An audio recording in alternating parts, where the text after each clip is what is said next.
Solar, su tercera edición, en esta oportunidad en el mes de septiembre, iniciando el día de hoy, día viernes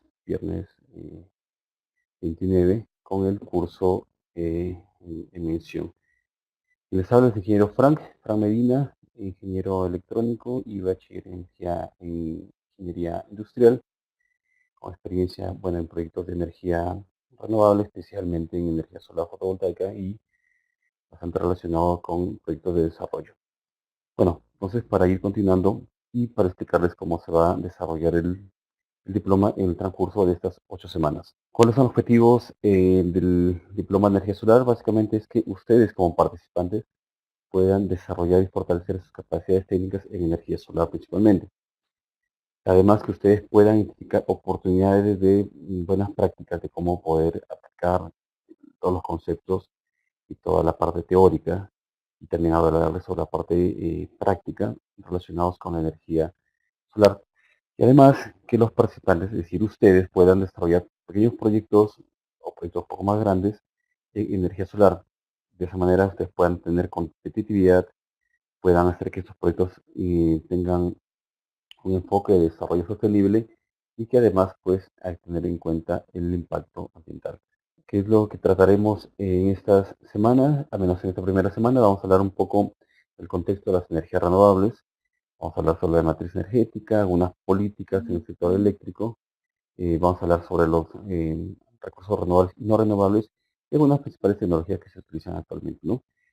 Hablaremos también sobre el tema de planificación energética, enfoque de desarrollo, de reducción de pobreza, lo cual veremos eso en la siguiente semana. Entonces, con respecto al módulo 1 que estamos iniciando el día de hoy, eh, al final de ello va a haber un pequeño trabajo, una pequeña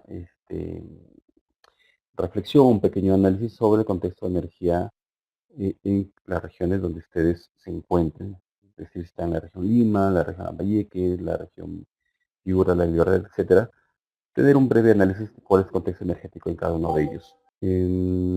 Vamos a empezar sobre el contexto de las energías renovables con la primera sesión del día de hoy.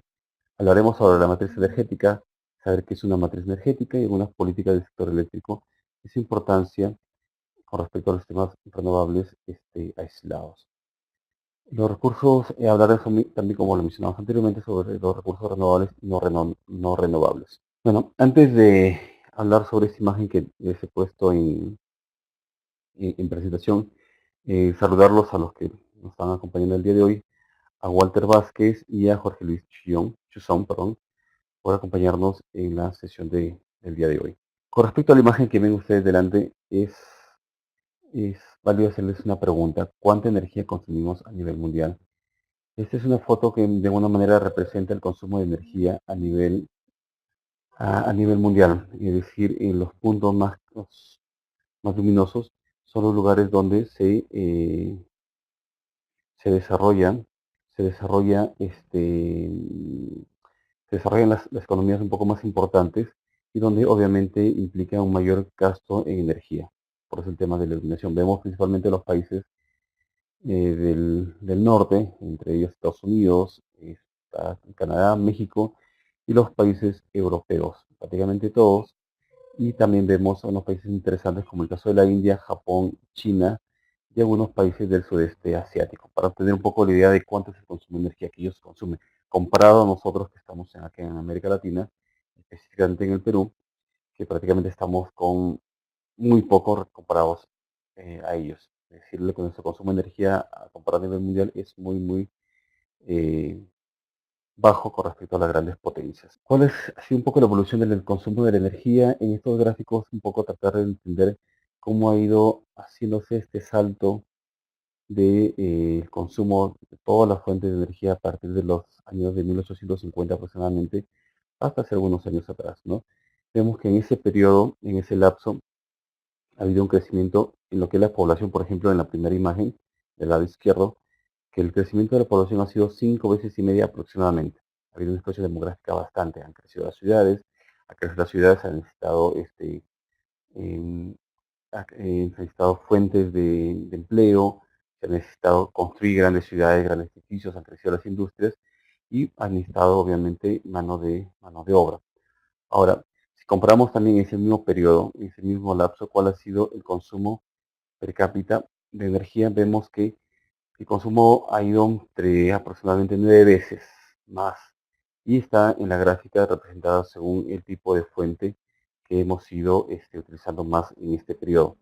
Vemos principalmente que la mayor fuente de energía que hemos ido utilizando ha sido el carbón. En los años 50, acuérdense de las máquinas a vapor que usaban carbón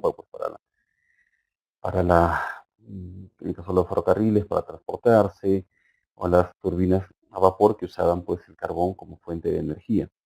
Después, a partir de los años 1900 aproximadamente, se empezó a hacer el uso del petróleo como una fuente importante y vemos cómo ha ido su crecimiento en los últimos 70 a 80 años. Y en los últimos años, pues la aparición o la utilización del gas natural también ha ido sumando bastante importante en lo que es el consumo per cápita de energía.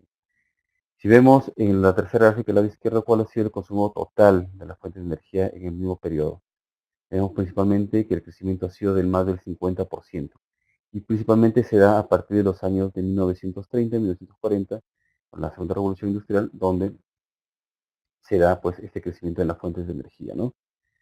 Entonces, es un poco para entender cómo se ha ido dando todo este crecimiento energético en función también a la evolución de la población en el mismo periodo, ¿no? Vamos avanzando nuevamente.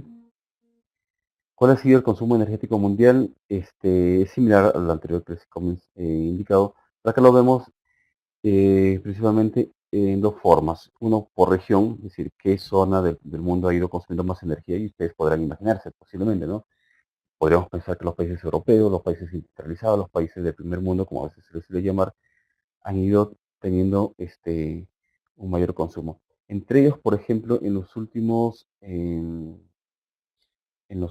años, vemos, por ejemplo, perdón, disculpen, el crecimiento de los países, por ejemplo, de Asia-Pacífico, tenemos, digamos, Japón, China, ha ido teniendo un crecimiento bastante importante en los últimos 50, en los últimos 40 años aproximadamente, 40, 45 años, donde su consumo de energía ha ido creciendo casi de 1000%, ¿no?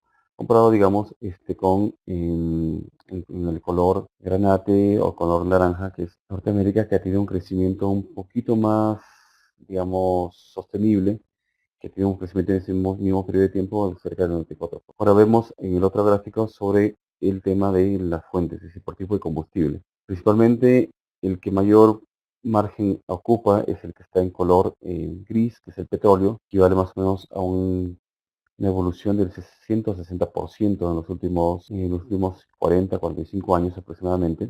Luego tenemos el gas, que ha tenido un crecimiento bastante importante en los últimos 30 años. Y el carbón, que también se ha venido desarrollando, pues se ha venido utilizando muchos años atrás. Recién ya a partir de los años 2000 y 2000 y algo, se ha venido utilizando un poquito, ven en la parte de abajo una pequeña flecha que dice renovables. Recién a partir de esos años se ha venido utilizando, de una manera muy pequeña aún, el uso de energías renovables. Hablamos de energía solar, eólica, hidro, entre ellas, ¿no? Por acá hay otra gráfica, la gráfica está marcada en color celeste que se refiere a la hidro. En este caso nos referimos principalmente a la energía hidráulica, pero digamos a mayor escala, ¿no? Las plantas hidroeléctricas de varios megavatios o gigavatios de capacidad están marcadas dentro de todo este gráfico, ¿no?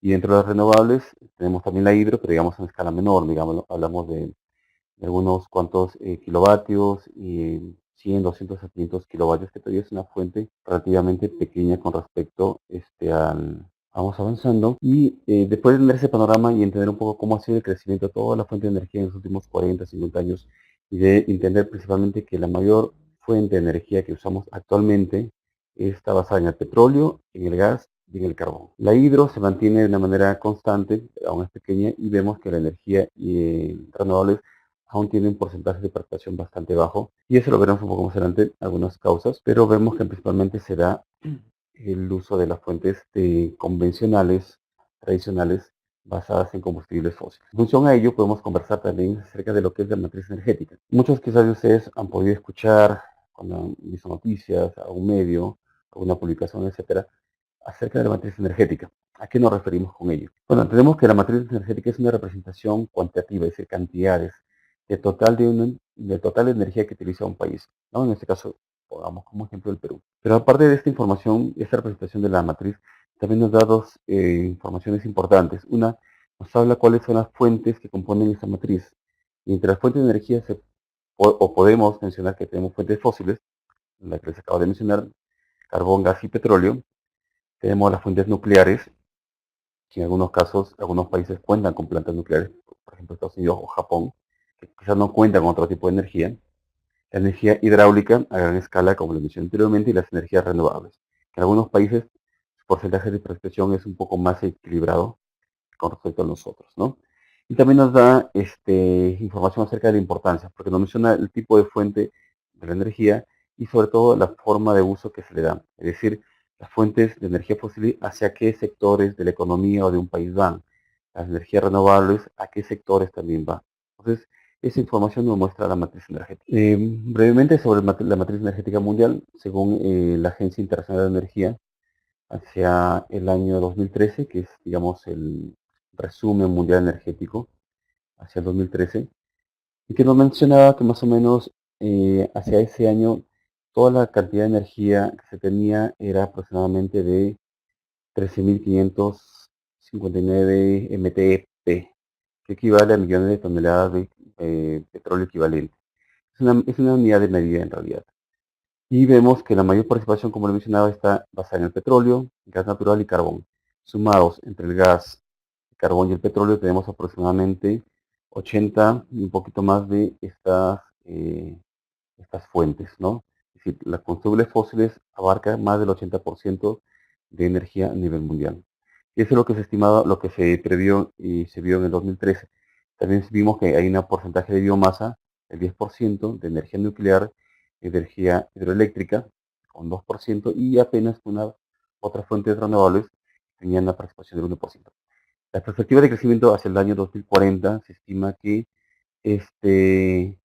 sigamos dependiendo del petróleo, ¿no? Hay una disminución del 5%, de gas natural, tengamos un aumento en el consumo de gas natural, dictado principalmente por el descubrimiento y utilización de nuevos yacimientos de gas, y tengamos una baja en la utilización del carbón, ¿no? Con respecto a la biomasa, se mantiene.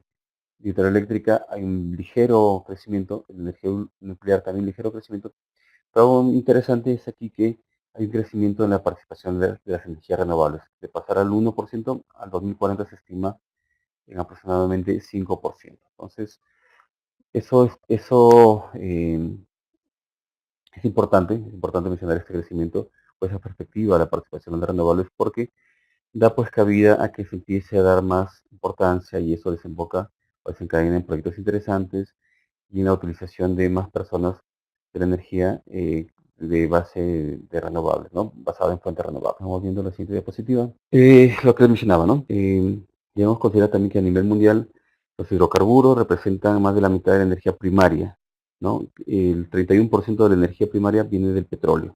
Mencionaré un poco más adelante a qué nos referimos con la energía primaria. Y lo que le mencionaba también que la participación del gas natural tendrá pues un aumento, ¿no? Una demanda, por lo que yo les mencionaba, ¿no? Va a haber un crecimiento importante del gas, de la utilización del gas natural, ¿no? Acá una unidad de medida que les decía, el TEP, ¿no? Que es la unidad que rinde una tonelada de petróleo, que equivale más o menos a 11.600 kilovatios hora, ¿no? Digamos, una equivalencia para darnos cuenta de cuánto es la cantidad de energía que estamos mencionando a nivel mundial. ¿Cuáles son las fuentes de energía? Hablaremos brevemente. Son las primarias y las secundarias. Entre las primarias son las que están o las que se dan sin ningún tipo de transformación. Hablamos de hidroenergía, digamos, a aquel recurso hídrico que se cuenta en una determinada zona sin que tenga una transformación. Por ejemplo, en el caso de Perú, tenemos un potencial hídrico bastante interesante, bastante importante, ¿no? En algunos casos, algunos especialistas mencionan que el potencial hídrico del Perú está por el orden de los 60 gigavatios, o 6.000 gigavatios, perdón, 6.000 gigavatios, y principalmente en las zonas de la sierra y las selvas, ¿no? El potencial de los ríos, de los caudales, que eventualmente se podrían transformar en pequeños o grandes proyectos hidroenergéticos. A eso nos referimos. Luego el petróleo crudo, ¿no? Es una fuente primaria, el gas natural, el carbón mineral, la biomasa y algunos residuos vegetales y animales. En biomasa quizás se preguntan a qué nos referimos. Bueno, principalmente nos referimos a la como fuente de energía, a la leña, ¿no? Entendamos que en el Perú eh, hay muchas poblaciones, muchas comunidades, muchas personas que todavía dependen de esa forma de energía para diversas actividades, principalmente relacionadas a la cocción y hacia la generación de calor, ¿no? Entonces, hay muchos lugares de costa, de sierra y de selva que utilizan la biomasa, la leña, como una fuente de energía. Entonces, el nivel mundial es bastante. Entonces, hablaremos luego quizás un poquito sobre ello. Algunos proyectos donde está tratándose de eh, optimizar el uso de la biomasa para estos fines, ¿no? Luego más adelante, ¿cuáles son las fuentes secundarias? Digamos, son aquellas que ya pasan por un proceso de transformación y tienen un uso directo en los sectores de consumo, ya, es decir, en el sector industrial, en el sector comercial y doméstico. Y hablamos de la electricidad, ¿no? En la cual pasamos por una central hidroeléctrica o por una central térmica. Hablamos ya de los combustibles propiamente dichos como el diésel, la gasolina, el queroseno y otros. Y hablamos del gas licuado de petróleo, del GNV y otros derivados. A eso nos referimos con las fuentes de energía, con las energías secundarias. Otra información interesante que nos da la matriz energética es que las fuentes de energía son propias o de otros países. En el balance que se hace de la matriz energética se menciona cuánta es la cantidad de energía que el Perú, en este caso, genera por diferentes fuentes, ya sea hidráulica, ya sea por petróleo, ya sea por gas natural, ya sea por fuentes térmicas o ya sea por plantas generadoras basadas en energías renovables, y cuánto también de energía compramos de otros lugares, ¿no? Cuánto de petróleo compramos, no sé, a México, compramos a Estados Unidos, o cuánto de gas vendemos también a otro lugar. Entonces, esa información es interesante porque nos muestra la matriz. Esos son unos datos. Esta presentación va a quedar con ustedes, pero son algunos datos sobre la producción de energía primaria. No voy a entrar a mucho detalle para no dilatar el tiempo, pero básicamente mencionarles que en los últimos años, y específicamente como se muestra en la tabla, en los años 2013 y 2014, es, el mayor consumo de energía está basada en la energía comercial, ¿no? Gas natural, los líquidos de gas natural, petróleo crudo, energía y carbón, y carbón natural, carbón mineral, perdón, ¿no? Eso equivale, digamos, a un subtotal de 934.000 megavatios de energía que hemos tenido en esos periodos de año, ¿no? Y como energía no convencional o no comercial tenemos la leña, el bagazo, bosta y la energía solar. Vemos aún así que la energía solar tiene una prestación bastante baja, con una variación casi del 0% en ese periodo de tiempo, ¿no? Actualmente hacia el 2016, esa variación en la producción de energía primaria, en energía solar, ha tenido una variación un poquito más interesante casi. La producción de energía comercial está representada por cerca el 89.7 del total, ¿no? Según el anuario del Ministerio de Energía y Minas, según el anuario estadístico de electricidad hacia 2014, la producción de energía solar que se ve en este cuadro ha sido de 193.3 gigavatios hora al 2014, ¿no? Y la producción de energía eólica ha sido de 256 gigavatios. Entonces, este porcentaje de producción de energía renovable, sea en solar y eólica, comparado todavía con la utilización de petróleo, ¿no? O la utilización del gas natural es muy, muy bajo, ¿no? Entre petróleo y gas natural tenemos cerca del más o menos el 87%, ¿no? Y la producción de renovables aún es bastante limitada. Esperamos que con el transcurso de unos años, por diferentes beneficios, se pueda ya dar más uso a la energía renovable, ¿no? Hablamos un poco sobre la importación y exportación. Con respecto al petróleo crudo, nosotros tenemos más importaciones y compramos mucho más petróleo del que vendemos, del que sale fuera, ¿no? En el caso del carbón mineral también, ¿no? Vemos un poco los balances dados por el mismo Ministerio de Energía y Minas. Nuestras importaciones han crecido en 92% en años 2014-2015. Importamos principalmente petróleo a ver, déjeme tener una anotación por acá. Importamos petróleo crudo principalmente para alimentar las refinerías de Petroperú, ubicadas principalmente en Talara, Conchán y Relapasa. En realidad son datos que nos dicen que prácticamente estamos comprando petróleo. No tenemos aparentemente mucho petróleo y dependemos bastante de él, ¿no? Y con respecto al carbón mineral, ha servido principalmente para alimentar las fuentes de las centrales eléctricas o las centrales térmicas y muchas también del sector industrial, ¿no? Entre el 2014 y 2015 hemos tenido, digamos, una importación aproximada de carbón relacionado con 19.000 terajoules de energía, ¿ya? Sobre la producción de energía secundaria, principalmente está orientada a los hidrocarburos, tenemos una mayor participación, y la electricidad todavía es un poco limitada, ¿no? Entonces, la producción de energía secundaria tenemos 87.1% de participación y lo que es energía o electricidad propiamente dicha de cerca de el 12.8%, ¿no? Esta electricidad viene principalmente de las centrales eléctricas y las centrales térmicas, ¿no? Las que se producen o las que funcionan a base de gas natural, diésel, petróleo o carbón vegetal. También hemos tenido bastantes pérdidas en lo que es la producción de energía secundaria. Hacia el 2014 teníamos una pérdida de cerca de 158.000 terajoules de energía perdidas. Las explotaciones en energía secundaria, eh, se estima que hacia el 2014-2015 la exportación fue de cerca de 390.000 terajoules de energía, principalmente en gas natural, ya gasolina y otros, ¿no?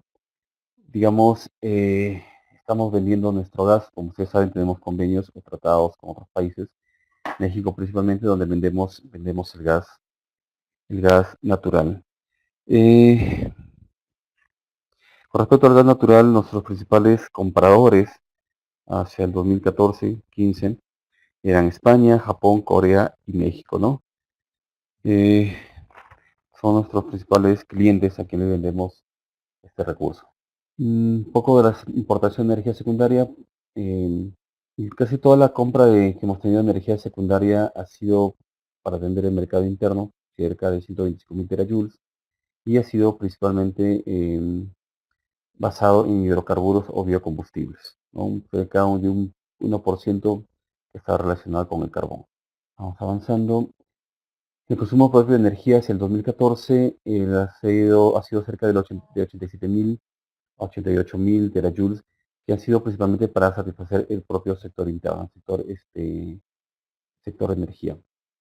Es decir, hemos tenido prácticamente un consumo propio. O sea, toda la energía que hemos consumido hacia el 2014, la mayor parte de ello se ha ido a lo que es hidrocarburos, es decir, al gas, gas, petróleo y las gasolinas y derivados, ¿no? Y recién digamos, cerca de 5% posiblemente, ha sido basado a la generación de energía eléctrica para diferentes usos, ¿no? El balance de energía secundaria hasta el 2014, en algunos casos también se le llama consumo final de energía, es lo que se le da al usuario final. Está basado en que tenemos cerca del 77% orientados a los hidrocarburos, 22.2% a la electricidad y cerca de 0.3%, perdón, hacia el gas, hacia el carbón vegetal. Es muy poquito relacionado a las demás fuentes. Vamos avanzando. Este es un poco de un balance de la producción de electricidad hacia el 2014. Vemos en la tercera columna lo que es la producción en gigavatios. La mayor parte de generación de energía eléctrica está basada en las centrales hidroeléctricas. Tenemos cerca de 21.500 gigavatios hora de producción de energía con centrales hidroeléctricas. Con centrales térmicas tenemos 20.000 gigavatios y apenas con centrales solares tenemos cerca de 199 a 200 gigavatios con energía solar fotovoltaica y y cerca de 256 gigavatios hora relacionados con las centrales eólicas. Nuestro balance total, nuestra producción total de energía ha sido para este año cerca de 42.800 gigavatios hora de energía, ¿no? Esa información también basada con fuentes del estadístico de electricidad del Ministerio de Energía y Minas. El consumo de energía primaria, otro cuadro interesante que podemos notar. En el petróleo crudo vemos una participación de 283.000 terajoules, gas natural seco, lo líquido gas natural, y vemos en la parte baja, quiero mostrar donde dice solar, donde nuestro destino o el consumidor principal ha sido el sector doméstico y comercial ha sido muy bajo, ¿no? De 500 terajoules aproximadamente, ¿no? Comparada a la gran parte de la torta, de la gran parte del todo, que es petróleo, gas y digamos que equivale casi al 80% o más inclusive de la producción del consumo de energía primaria hacia ese periodo de tiempo, ¿no? Hacia el año 2014. Consumo de energía secundaria, también la mayor parte está relacionada con los derivados de hidrocarburos líquidos, ¿no?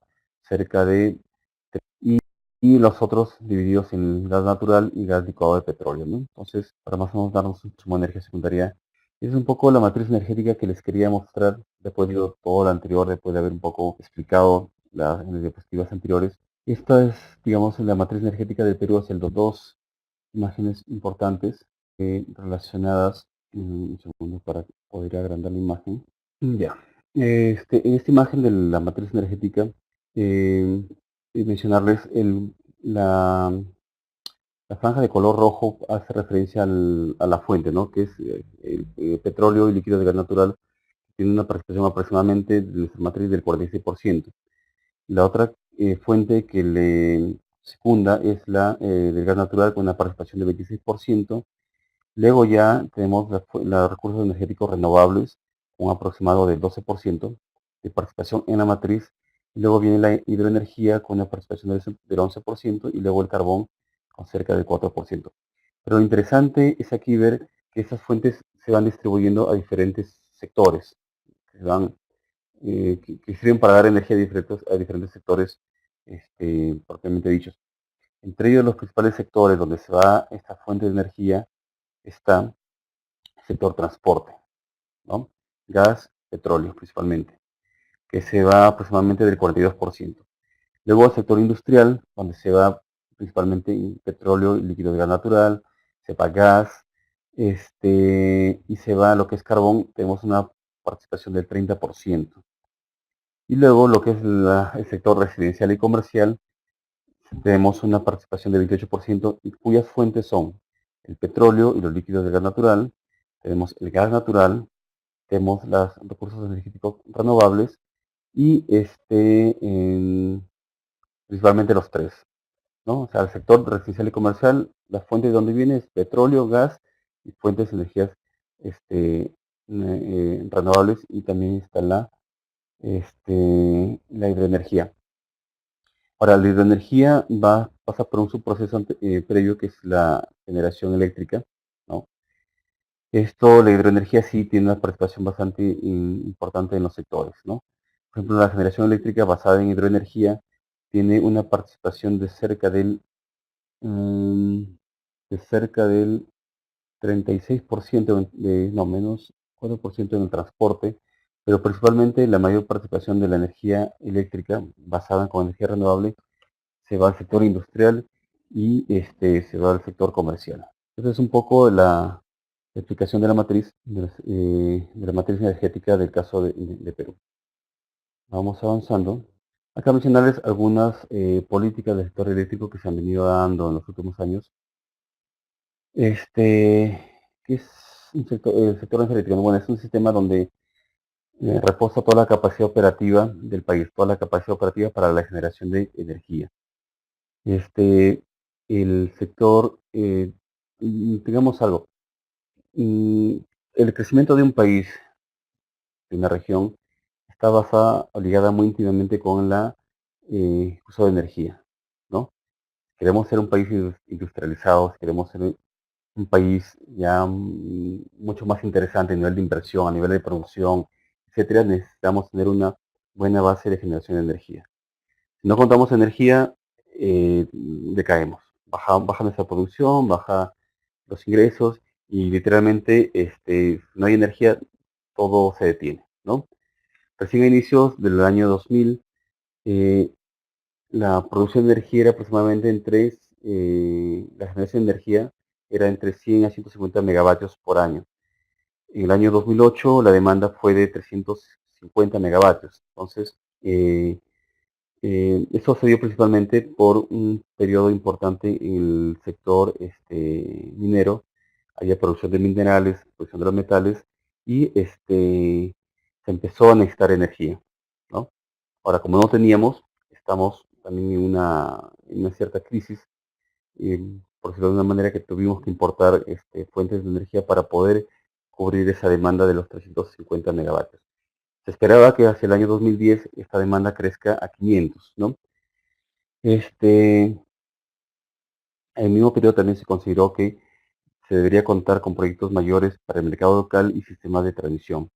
Y entre ellos se estimaba poder contar con fuentes de energía limpia, basadas principalmente en energía y gas natural, y que tengan precios mucho más bajos que puedan ser competitivos contra las otras fuentes, ¿no?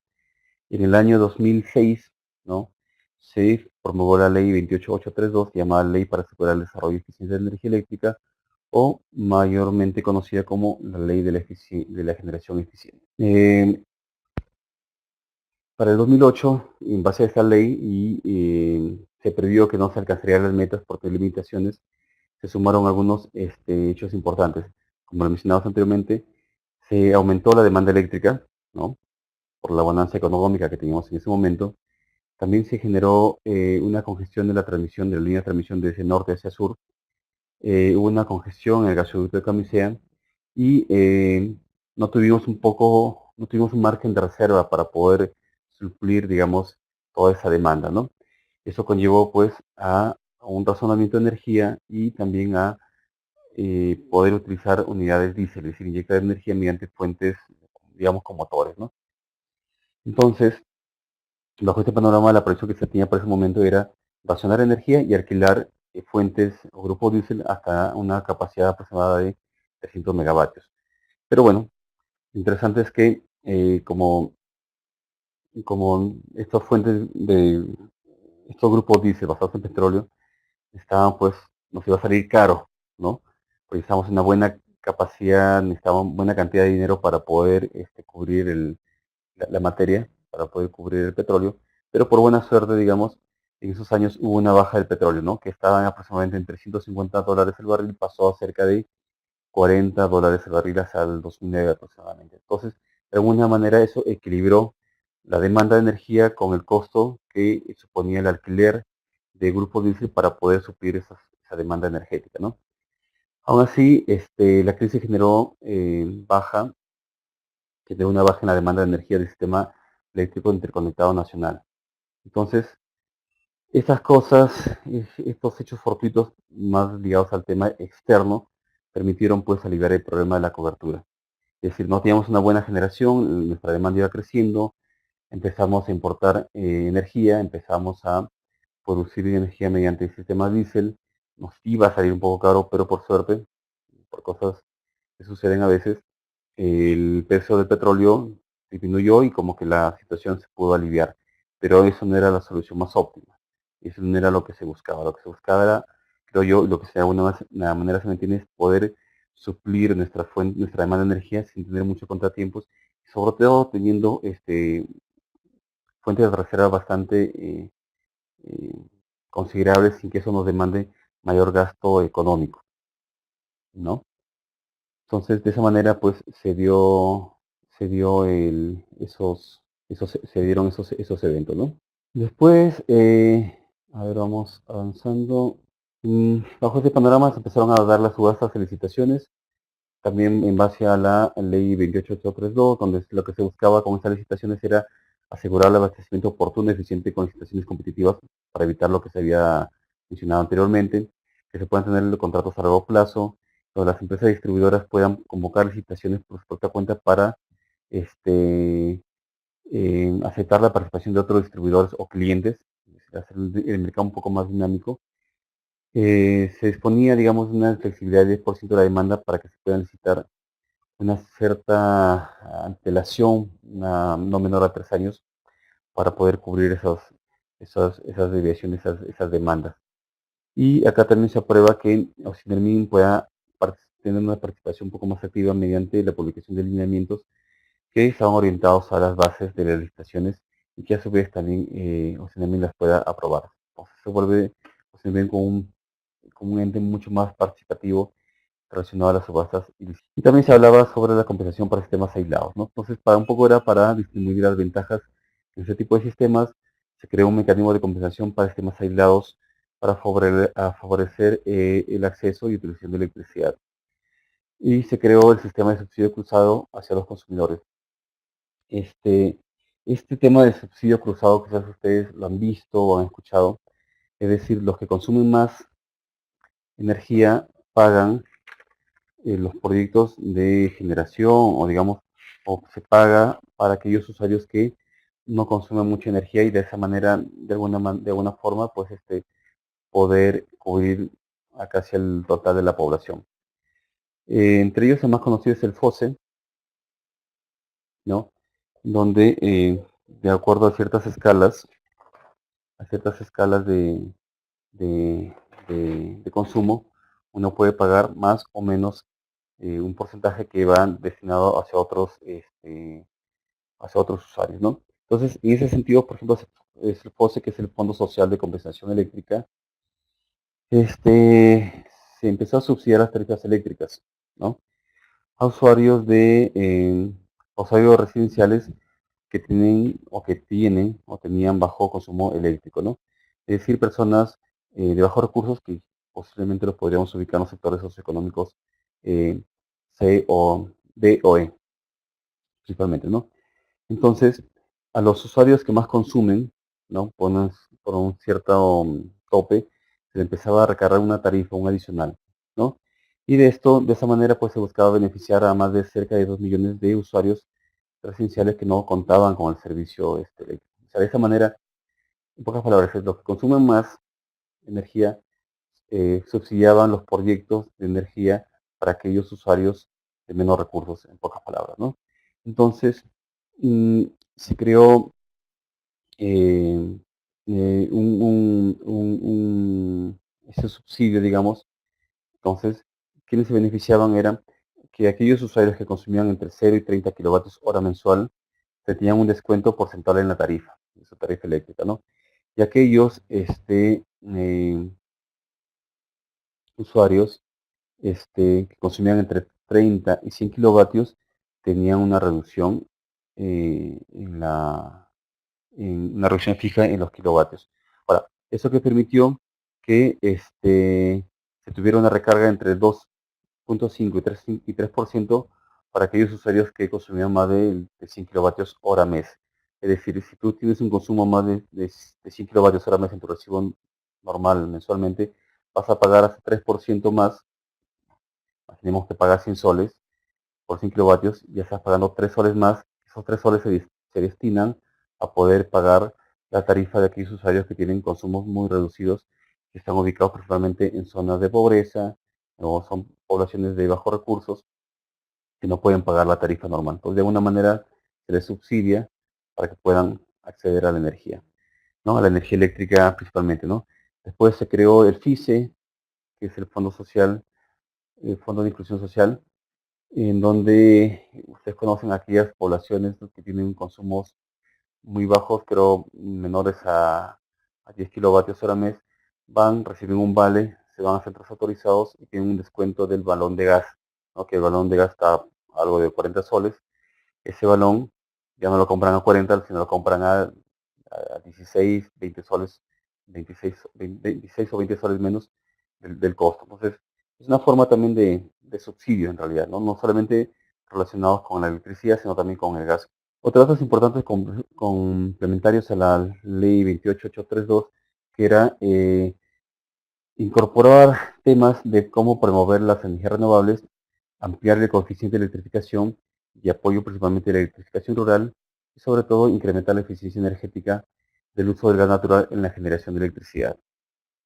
En el tema de la promoción de energías renovables, empezaron pues en base a esa ley a promoverse varios proyectos de tanto de poder llegar a poblaciones rurales principalmente que no tienen acceso a electricidad mediante fuentes convencionales, a que se les pueda pues, dar electricidad mediante fuentes renovables, principalmente ahora con fuentes de fotovoltaica. En algunos casos está la eólica y también la hidráulica a pequeña escala, pero principalmente el mayor grueso de ese tipo de promoción de energías está basada o está orientada, perdón, hacia la energía fotovoltaica, solar fotovoltaica, ¿no? Y se buscaba aumentar el coeficiente de electrificación nacional. Hacia el año 90 el coeficiente de electrificación estaba cerca del 85%, ahora estamos cerca ya del 97, 98% de coeficiente de electrificación nacional.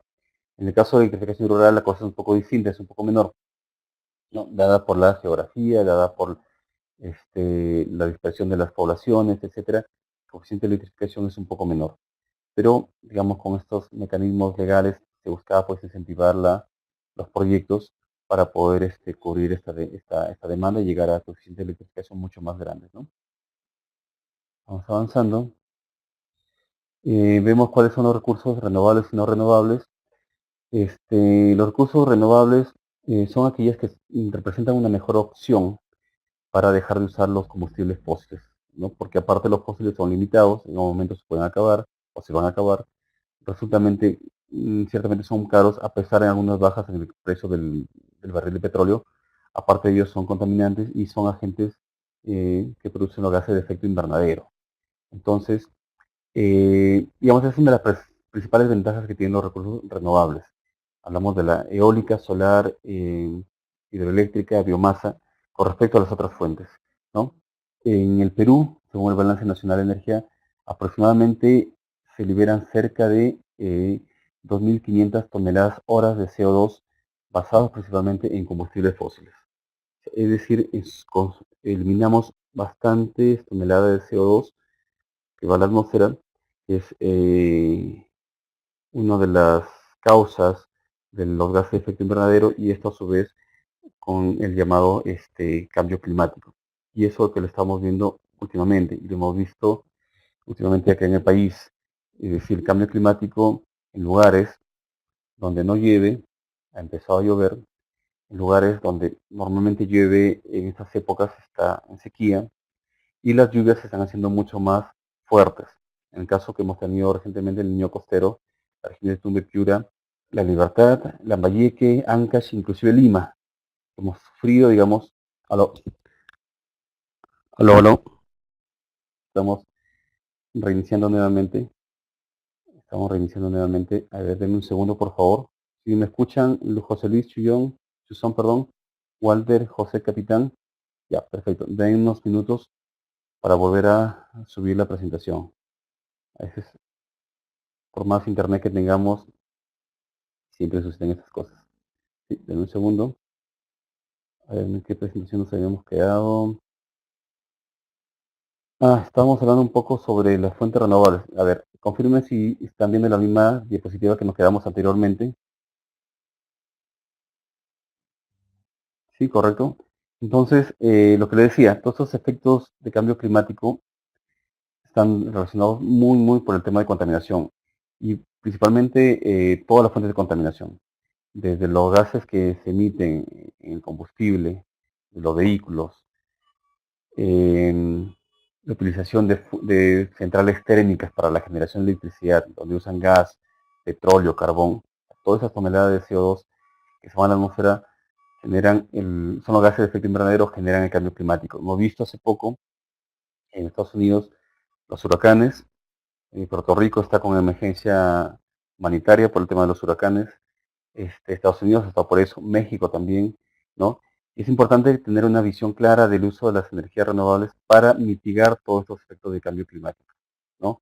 Y hay un compromiso importante de varios países, como el COP 20 que fue hace poco en el Perú, donde lo que se buscaba era de que las industrias dejen contaminar, generar fondos para contrarrestar y generar proyectos en zonas donde son muy vulnerables al efecto del cambio climático. El Perú está entre los 7 países, eso hay que tener claro, está entre los 7 países que más va a sufrir por el cambio climático. Hay panoramas desde los más conservadores hasta los más pesimistas, donde se estima de que toda la franja costera y parte de la sierra baja, digamos, va a terminar siendo un desierto. Parte de la selva va a terminar por deforestarse, o convertirse prácticamente en zonas casi desérticas. Entonces estamos en un panorama bastante complicado. Si no sumamos esfuerzos a nivel de ciudadanos, a nivel de todos, no sumamos esfuerzos a nivel de gobiernos, a nivel de políticas mucho más macros de diferentes gobiernos, diferentes países, con acuerdos, etcétera, no vamos a llegar a buen puerto de aquí al 2050-2060. Las fuentes de agua potable como tal ya se están acabando, o básicamente hace un mejor manejo del recurso hídrico para poder asegurar que las poblaciones puedan tener agua de una manera adecuada. Este, y en sí, eso es un poco el panorama. Entonces, debemos ya migrar hacia las fuentes de energía renovables. No esperar que hayan proyectos grandes en donde, los gobiernos, los estados inviertan pues generando plantas solares, eólicas o hidráulicas, como vemos en imagen, no de nosotros mismos generar un poco el cambio, ¿no? Ahora los costos de energía o de equipos para poder implementar energía renovable en nuestras viviendas es mucho más cómodo. Si tengo una inversión que relativamente poco fuerte tal vez, pero es mucho menos a la de hace años, hacia la de hace 8 o 10 años anteriormente. Entonces, es más fácil ahora. Eso también implica ser más conscientes con el consumo de energía, no apagar los equipos, digamos, cuando no se están usando. Este, a veces, a veces se menciona hasta incluso de usar mejor transporte público, aunque no es de calidad, sí lo sé, para evitar pues a veces uno salir con la moto, salir con la camioneta, con el auto, porque de alguna manera sumamos más a la contaminación. Pues hay varias cosas que, como de nuestra posición de ciudadanos, ¿no? Podemos hacer, ¿no? Y más aún, creo yo, ya conociendo un poco más de la energía renovable, específicamente la energía solar, podemos ya empezar a cómo cambiar quizás nuestro consumo, nuestros hábitos de consumo en nuestras casas, en nuestros trabajos, o generar pequeños proyectos para cambiar la fuente, ¿no? Energía convencional a fuente renovable. Por ejemplo, a esta hora, siendo las 7 de la noche, casi el 60% de energía que estamos utilizando, que ustedes están utilizando, que estamos utilizando acá en la universidad, viene de una fuente, una central térmica. Para darnos cuenta, 60-70% viene de una central térmica. Sería distinto que podamos utilizar energía de una fuente renovable, que no contaminamos. Pero bueno, continuemos. Si tuviesen alguna pregunta hasta aquí, por favor, pueden escribirla para ir contestando, no hay problema. Bueno, la utilización de la energía eléctrica para la generación de electricidad. Con respecto a lo hidráulico, como les decía, tenemos el mayor potencial está en los Andes y en la Amazonía. Tenemos grandes reservas de agua, grandes potenciales caudales, alturas que pueden fácilmente convertirse en proyectos de hidroenergéticos importantes. Ustedes saben, a nivel de ingeniería no hay casi imposibles. A nivel de ingeniería podemos colocar una planta hidroeléctrica a las alturas de las montañas de los Andes, como colocar en la Amazonía. Por ese lado no hay problema. Se puede conseguir los fondos para poder lograr esos proyectos. Pero acá el tema lleva por otro sentido, un sentido más socioambiental, ¿no? De qué manera también las comunidades que están afectadas por este tipo de proyectos se puedan ver beneficiadas. Entonces es un debate, es un dilema de cómo hacer que estos proyectos que son importantes para el país tengan también un sentido de respeto y beneficio a las comunidades, a las poblaciones cercanas al ámbito de intervención, para evitarnos los problemas socioambientales o socioeconómicos, sociales que hemos tenido en los últimos años, ¿no? Y que ya ustedes conocen, que han devenido pues en varios episodios nefastos para la sociedad, muertes y todo lo demás. Pero la idea importante es cómo, como técnicos, como ingenieros, como especialistas, sea la cual sea la formación académica que tengamos nosotros, cómo ayudar a poder solucionar estos problemas para tener el beneficio común toda la población. A nivel de eólica se estima que tenemos cerca de 25.000 megavatios de capacidad solo en la costa y muchos valles interandinos. Estamos iniciando, se han hecho estudios ya en varios lugares del país para que se sigan instalando centrales eólicas. Hay como 4 centrales eólicas entre Piura y en la zona de Ica, donde los potenciales de viento son bastante interesantes, son bastante adecuados y buenos, que nos permiten pues poder, em, poder aprovechar la energía eólica en estos lugares. Y esa energía conectada a la red y así depender menos de los combustibles fósiles. Con respecto al solar térmico, que es importante, el territorio nacional tenemos radiaciones que va entre 5 y 6.5 kilovatios hora por metro cuadrado al día. Eso en realidad es bastante alto. El potencial de energía de radiación solar que tenemos es bastante alto. Pongamos nomás como ejemplo los países industrializados del norte de Europa, Alemania, Holanda, Dinamarca, tienen potenciales menores, entre 3.5, 3.5, 4.5, ¿no? de radiación solar, y aún así mucha de su generación de electricidad está basada en renovables, ¿no? Digamos, está basada en fotovoltaica. O sea, tiene menores índices de radiación, pero su participación de energía fotovoltaica es mucho mayor. O sea, nosotros tenemos al contrario, tenemos mayor cantidad de radiación que podemos utilizarla y no estamos usando. Así de simple, desperdiciamos bastante energía, ¿no? Entonces es prescindible ver que la energía fotovoltaica es utilizable en cualquier lugar. Hay que tener ciertas cuestiones técnicas, hay que tener prever ciertas condiciones atmosféricas que saben en nuestro país se dan, pero es bastante útil, ¿no? Y en fotovoltaica, como decía, tenemos alta radiación, tenemos desiertos, ciudades en los Andes de la Amazonía para poder aprovecharla al máximo. Ustedes en sus viviendas pueden utilizar la energía fotovoltaica para generar electricidad. Tener parte de un techo despejado es más que suficiente, ¿no? También tenemos potencial para utilizar energía solar de alta concentración, ¿no? Tenemos también la energía geotérmica, principalmente en la zona sur, en las zonas volcánicas. Tenemos el potencial del biogás, tenemos un enorme potencial del biogás, que está basado a partir de desechos sólidos y líquidos y de la biomasa misma. También se puede utilizar en pequeña escala y en industrias. El biogás es la producción de nutrición de desechos orgánicos, en algunos casos estiércol de animales, plantas, etcétera, que por un proceso de fermentación, por de esa manera, va a producir este metano. Que ese metano puede ser utilizado para cocción o para sistemas de industrias también. Tenemos la producción de bioetanol a partir de la caña y en microalgas. En algunos casos, la producción de etanol a partir de la palma, aceitera también, o del maíz en algunos casos.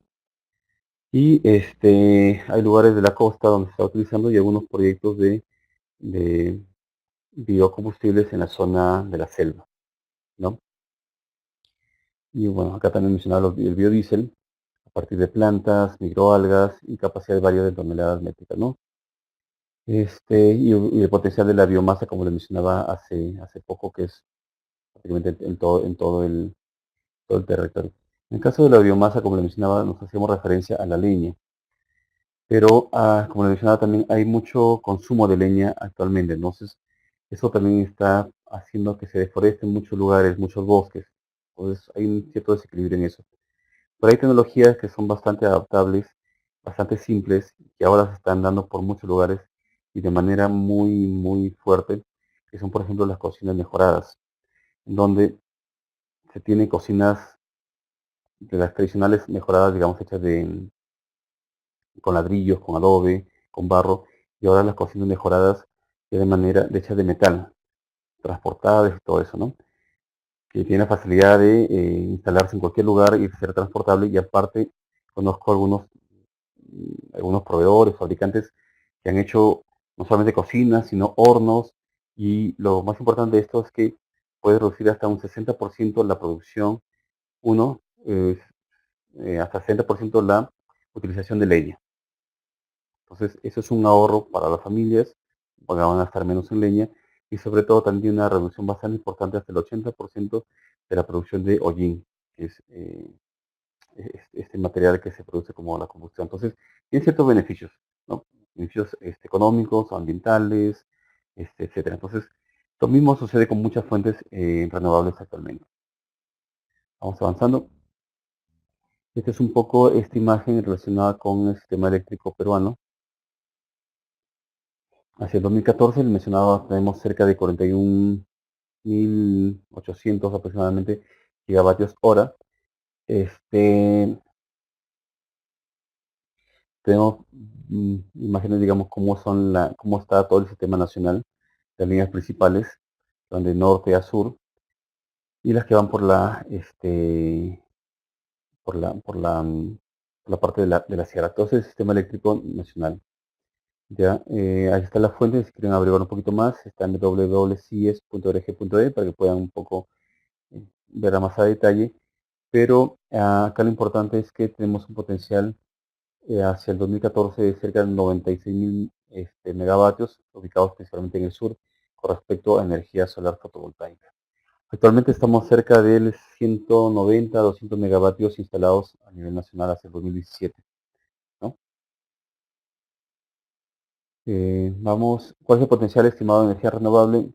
Son estimaciones. Esto es, algunos especialistas, algunas otras fuentes indican que es un poco más. Pero lo importante es que tenemos, por ejemplo, en hidráulica cerca de 70.000 megavatios de potencia total, con todos los ríos, caudales de la costa, sierra y selva. Y tenemos una capacidad instalada ciertamente de 3.000 megavatios. O sea, es mucho menos, 20 veces menos lo que tenemos instalado, ¿no? Y con respecto a potencial eólico, tenemos cerca de 22.500, lo instalados es cerca de 232 megavatios. En solar tenemos el potencial aproximado de 25.000 megavatios de potencia total disponible, pero solamente estamos usando ahora cerca de 200 megavatios, ¿no? Entonces estamos desperdiciando un montón de energía con nuestras fuentes renovables. Biomasa es similar, tenemos cerca de 900 de potencia total estimada, lo que usamos cerca de 30 megavatios, ¿no? En geotérmica se estima que tenemos cerca de 3.000 megavatios y solamente estamos usando, bueno, en realidad no estamos usando casi nada. En realidad no estamos usando absolutamente nada de energía geotérmica. Entonces, lo potencial que tenemos es hidráulica, eólica y solar. Solar un poco más que la eólica, otro dice un poco al contrario, pero lo interesante es ver que estamos usando muy poquito en realidad, ¿no? Si comparamos los 200, estamos usando solamente cerca de 0.8%, ni siquiera 1% del potencial solar a nivel nacional. Ah, Estamos perdiendo casi el 99.2%, estamos desperdiciando energía solar, ¿no? Para darnos una idea. Esa es un poco la situación actual de Perú. Están ubicados los puntos donde tenemos proyectos de energía renovables, actualmente en la zona sur, con energía solar, los puntos en amarillo, con plantas en Moquegua, principalmente en Moquegua, en Tacna, en la parte de Arequipa, con una capacidad aproximada en esos cuatro lugares de 96 megavatios. Los potenciales eólicos tenemos en la zona de Ica, en Marcona, y el Parque Eólico Tres Hermanas, en Talara, y en la zona de Cupisnique en La Libertad, que son los puntos en azul. Los puntos de biomasa tenemos en Paramonga y La Gringa. Son básicamente centrales térmicas. Entonces, es un poco para que se den cuenta el panorama, cómo estamos con las energías renovables. Este es el potencial de los recursos hidroenergéticos. De color rojo son los lugares donde hay mayor potencial en este mapa de Perú, donde hay mayor cantidad de poder utilizar la energía hidráulica, para darnos una idea. como estamos actualmente, ¿ya? Digamos, las zonas de la selva central, San Martín, Huánuco, y la zona de la selva sur, Cusco, Puno, Junín, Madre de Dios, tienen bastante potencial hidroenergético que fácilmente se puede utilizar. Pero como les decía anteriormente, hay una cuestión socioambiental que se tiene que prever y trabajar antes para no tener luego inconvenientes ya con los proyectos que se estén ejecutando, no haya paralizaciones, no haya disturbios y todos de alguna manera salgamos beneficiados. El potencial de energía solar en el Perú, como mencionaba, el mayor potencial de energía solar en el Perú está en la zona sur, en los departamentos de Arequipa, Tacna, Ica, y en la zona de Puno también hay un potencial bastante interesante, y la zona norte, ¿no? Entre Piura, Lambayeque, pues, tenemos potencial, pero en realidad casi toda la costa, en realidad por decir toda la costa, tiene un potencial de energía solar bastante interesante, ¿no? Se puede hacer cualquier proyecto de energía fotovoltaica. La sierra también cuenta con bastantes lugares de energía solar fotovoltaica que fácilmente se puede utilizar. Hace poco estaba en instalación de un proyecto en la zona de Chulucanas, en Piura, con una planta de 5 kilovatios, una planta pequeña en realidad, y en la zona de Arequipa, que también hemos tenido un proyecto que se está terminando, es una microred solar con una capacidad de 4.5 kilovatios, ¿no? Puro paneles, para cerca de 35 viviendas y centros educativos, centros de salud y locales comunales, ¿no?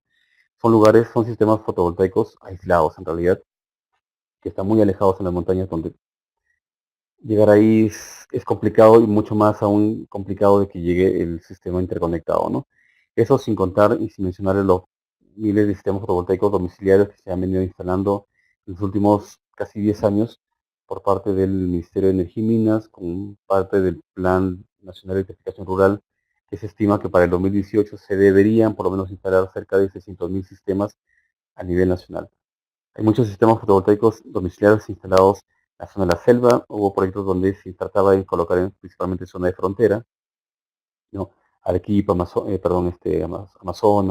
Loreto, Madre de Dios, Ucayali. Logró un montón de proyectos fotovoltaicos instalados en toda la sierra, ¿no? Porque obviamente el sistema interconectado era un poco complicado de que llegue. Cajamarca, La Libertad, la Sierra Alta de Piura, Huánuco, Cusco, la zona de Puno, Huancavelica, y muchos más otros proyectos no, no ejecutados directamente por el Estado, sino por otras instituciones, ¿no? ONGs, agencias de cooperación, etcétera, que también han ido sumando, pues, su, que también han ido sumando toda su experiencia y capacidad, pues, a la utilización de las energías renovables. Entonces, algo que tenés que tener claro, el potencial fotovoltaico, el potencial solar en el Perú es bastante positivo. Yo creo que al final del curso, del diploma, por lo menos a uno de ustedes se va a animar a comprarse sus paneles, comprar sus baterías, todo su sistema completo, y de alguna manera suplir o utilizar energía renovable en sus viviendas, o si no, mucho mejor, generar pequeños proyectos en comunidades, en otras entidades de generación de energía eléctrica para establecimientos de salud, para establecimientos educativos, procesos comunales, usos productivos, sobre todo para el bombeo de agua, que hay muchos lugares donde es medio complicado obtener agua así de simple, potabilizar el agua, etcétera, que se puede hacer gracias a la energía fotovoltaica, ¿sí? Y bueno, ¿cuáles son los beneficios de utilizar las energías renovables? Principalmente que son intensivas en mano de obra, lo que generan empleo, es decir, poco a poco al hacer una industria que va creciendo, ha ido creciendo en los últimos años, necesita de gente capacitada para que pueda hacer los diseños, hacer los proyectos, hacer la instalación, la supervisión, etcétera, ¿no? Genera una cadena de negocio ahí, ¿no? Desde los proveedores hasta los usuarios finales y servicios asociados a ellos, ¿no? Sirve para estimular la economía, que es básicamente lo que les he dicho, ¿no? Generar empleo y desarrollo de infraestructuras, ¿no? Principalmente ayuda a contribuir y a disminuir los efectos del cambio climático, que los hemos vivido acá en el Perú todos. Contribuye sobre todo también a diversificar la matriz energética y a mejorar la seguridad energética, ¿no?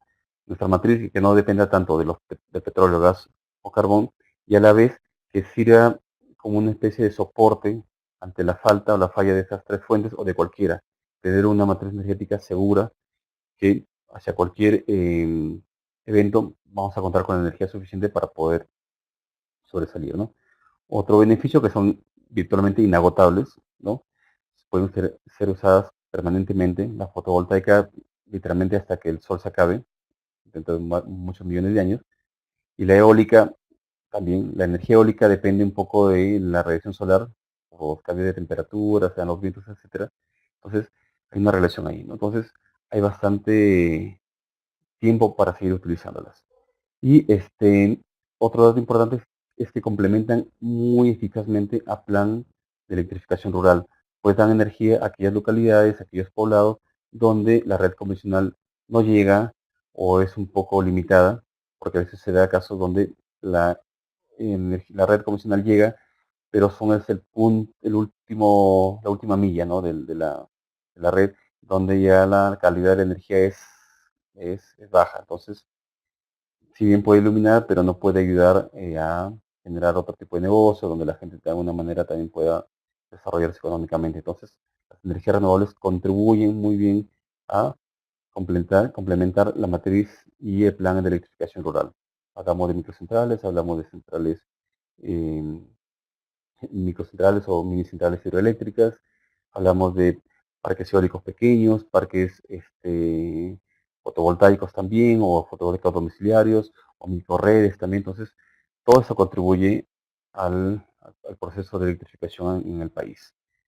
Bueno, eso era un poco el tema de hoy, estimados colegas. Mencionarles de manera general cómo es el proceso de energía, de la matriz, cómo ha seguido dando el tema del consumo de la energía a nivel nacional, dependemos o no dependemos de la fuente de energía, compramos energía, no compramos, nos sirve lo que usamos o lo que vendemos, cuál es el contexto de las renovables a nivel Perú, cómo estamos en números, ¿no? Como les mencionaba, hay bastante potencial, pero aún se está, digamos, casi en pañales para el despliegue de todo esto, ¿no? Si ustedes buscan, hay proyectos interesantes que se están dando, sobre todo en eólica, ¿no? Hay empresas principalmente extranjeras que están viendo a invertir con los parques eólicos, empresas también, algunas extranjeras que están viendo como parte de consorcios, etcétera, para poder captar los fondos de las subastas de energías renovables en fotovoltaica para poder complementar los 600.000 o 500.000 sistemas que el Estado tiene previsto hacia el 2018 a 2020. Entonces, hay bastante oportunidad, ¿no? Entonces, no solamente oportunidad para los que desean seguir la rama, digamos, del diseño, el cálculo, la ingeniería, los proyectos, sino también por otro lado, como parte, digamos, de los proveedores, ¿no? Proveedores locales o ir un poco más allá. Este, Ahora los equipos, las tecnologías de energía renovables son un poco más accesibles. Ahora con todo este tema de la globalización y la importación es muy fácil o es más sencillo en realidad poder obtener equipos importados de otro mundo, de otro lado del mundo, China, Japón principalmente, con precios bastante competitivos y con calidades que uno tiene para escoger. Hay equipos buenos, como equipos que quizá no sean tan recomendables. Eso ya queda un poco al criterio de cada uno. Entonces, hay oportunidad de trabajo, hay oportunidad de negocio, hay oportunidad de desarrollo aquí. Entonces, es un poco ponerse las pilas, ¿no? Si tuviesen alguna consulta, alguna pregunta, por favor, escribieran a Walter, Javier, Jorge Luis o José, tuviesen alguna pregunta, alguna duda. Dime José Luis, Jorge Luis, perdón. Ya, a ver, Jorge Luis, perdón, Jorge Luis Susón Jiménez nos pregunta, dice, ¿por qué en los proyectos de parques y jardines no se implementa ese tipo de tecnología en luminarias? Nosotros, siendo del norte, privilegiados con la región todo el año. Y más que todo, quiero un poco más por política. Y otro punto también importante es que eh, en las entidades que deberían o que se encargan de ese tipo de proyectos, no hay personal técnico que conozca la tecnología, ¿no? No hay personal que conozca la tecnología. Entonces, se van por lo más sencillo, ¿no? Tendamos el cable hacia el poste, hacia el parque, al jardín y tengamos luz, ¿no? Entonces, más por un lado por políticas locales, un poco por falta de personal técnico, y también creo un poco veo por acercar un poco más la tecnología hacia las personas. Ahora, cuando me refiero al tema técnico, no solamente me refiero a que no haya personal técnico en las entidades, en los municipios, en los gobiernos locales, regionales, etcétera, sino también que quizás no hay personal técnico para poder dar la asistencia en la instalación y el mantenimiento de esos sistemas, ¿no? Igual es relativamente sencillo, pero se debe tener cuestiones técnicas pues, imprescindibles para el manejo. Entonces, al no haber o no haberse creado estos escenarios, entonces como que no se está apostando mucho para este tipo de tecnología aplicado a parques y jardines. Pero, no, pero mira, te comento, yo en Lima he visto varios parques que tienen su iluminación exterior con paneles, ¿no? Un panel, digamos, de 80 vatios, de 80 watts, con sistema de almacenamiento, etcétera, y que funciona. Carga todo el día y la noche usa. Entonces, no es que no se pueda, sino que a veces no se quiere. Pero yo ese es el tema, ¿no? Entonces, la idea es darle la opción, las alternativas a las autoridades. Mira, hay esto, es relativamente, económicamente es rentable también, ¿no? El costo-beneficio es más alto, ¿no? O el beneficio-costo es, digamos, a mayor beneficio que el costo, ¿no? Y la tecnología ahora está mucho más accesible, ¿no? Y José Capitán nos comenta, ¿cómo estamos avanzando en energía fotovoltaica en referencia a los países de Chile, Brasil y Argentina? En realidad estamos relegados con respecto a ello. Chile tiene plantas fotovoltaicas en su territorio. Nosotros tenemos como 4 o 5 ahora. Brasil es mucho más, inclusive Brasil va por el lado de no solamente la implementación, sino va por ya el tema de fabricación de equipos, la fabricación de la tecnología y tienen un montón sobre estudios de esto. Hay un lado académico bastante fuerte en Brasil con respecto a las renovables y hay un lado, digamos, de operativo que ya ha ido trabajando en estos temas en fotovoltaica principalmente, ¿no? Dada también su geografía. En el caso de Argentina, en eólica tiene parques eólicos y hay una zona del Chacao, donde tienen varios parques eólicos allí en esa zona. Entonces, también tienen bastante avanzado la parte eólica en Argentina, ¿no? Tienen lugares en la meseta, ellos, donde unos compañeros míos de trabajo tuvieron la oportunidad de viajar a ver los proyectos de eólica que tienen a pequeña y a mediana escala allá en Argentina. A ver un segundo para explicarte en dónde estaban los puntos de Argentina, en la región de Chubut. Chubut en Argentina hay, eh, hay empresas dedicadas al tema de eólica mediana escala y que han venido trabajando muchos años. Capazmente nos llevan 10, 15 años por lo menos en eólica a mediana escala y en Argentina. Entonces, el tema para que una tecnología se pueda implementar no solamente va de la mano del acceso a la tecnología, ¿no? Es decir, tengo esto, ya lo instalo, lo implemento, etcétera, sino también va de la mano por un desarrollo tecnológico. Y ese desarrollo tecnológico también tiene que ver mucho con la investigación. Y investigación me refiero a poder hacer los estudios adecuados de saber en dónde exactamente puedo yo asentar un tipo de tecnología determinada y cuánto yo de potencial le puedo sacar en ese punto, ¿no? Si bien los mapas que les he mostrado nos dan estimaciones de cuál es el potencial de energía a nivel nacional, pero obviamente necesitan investigación para poder hacer eso mucho más eficiente, ¿no? Eh, para poder tener mejores beneficios, ¿no? Es un poco la respuesta, José, ¿no? ¿Tuviera alguna pregunta adicional? ¿Alguna consulta, duda que tengan? Bueno, entonces, estimados colegas, estimados participantes, eh, bueno, dos cositas. La primera, bueno, me presenté un poco al inicio y quisiera brevemente que se puedan presentar cada uno de ustedes, indicarme de qué ciudad se conectan y un poco breve a qué se dedican, para ir teniendo un poco más de confianza y entrar en la conversación y poder conversar más sobre el tema, ¿no?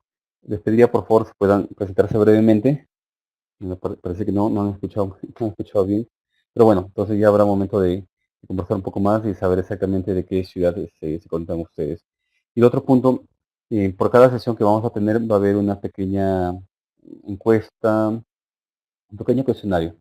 Ya las preguntas han sido dadas al área técnica para que puedan ser compartidas con ustedes y puedan responder. Jorge Luis, muy bien, el gobierno regional de Lambayeque, área de asuntos ambientales agrarios. Qué gusto, Jorge Luis. Yo sé que vamos a tener la oportunidad de conversar bastante, unos temas que podamos implementar con el tema de asuntos ambientales agrarios, no sé, tema de bombeo para zonas desérticas en la zona de Lambayeque. Podemos, hay bastante potencial. Lambayeque tiene bastante potencial eólico también, momento de aprovecharlo. Bueno, entonces, como les comentaba anteriormente, hay una cuestionario para que puedan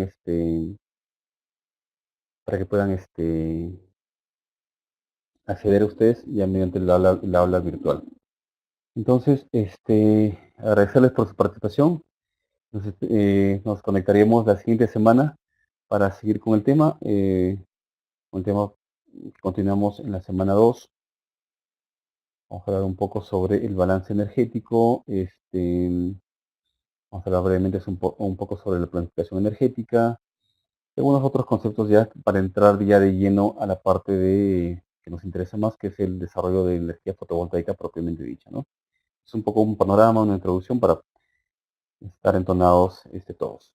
Entonces, nuevamente, les agradezco a todos por su participación y nos encontraremos la próxima semana y a la misma hora también y el mismo día. Agradecerles por su tiempo y que tengan buen fin de semana. Hasta luego.